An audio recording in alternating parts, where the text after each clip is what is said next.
Hello hi नमस्कार जय Jagannath good morning Xerox look vlog channel को आपको स्वागत। तो दर्शक बंधु आज आम क्यों जगह बाजीदंड प्रतियोगिता हम आपण सुचार रूपे जनईदेवी।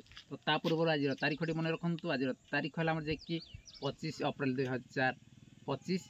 आज तो आपण को विशेषकर सूचनाटी देवी जे कि क्षीरधर सार माँ स्मृति उद्देश्य आज गोटे नूतन पार्टी शुभ उद्घाटन होगा जाऊँगी।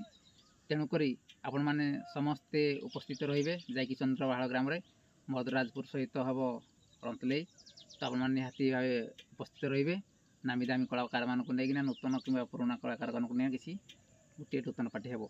तो आपण मैंने निहाती भाव उपस्थित रे से जाइना प्रथम तो से आज अपडेट आ द्वितीय देखिए बैधन सम्मेलन देखा पाइबे जे कि कंगलपाड़ ग्राम नामी दामी गायक मानक लेकिन आमर उत्कल दंड संस्कृति समाज मंगल संघ वरिष्ठ कलाकार मानक लेकिन बैधन सम्मेलन हे कंगलपाड़ ग्राम कोचिलामला कंगलपाड़ से आज बैधन सम्मेलन एवं जोरागाड़िया सहित गड़संती जोरागाड़िया देखा पाइबे स्थान टी है जे कि ढेंकानाल गंदिया देखा पाइबे जे कि जोरागाड़िया सहित गड़संती बैधन प्रतियोगिता रही। आज अपडेट रही।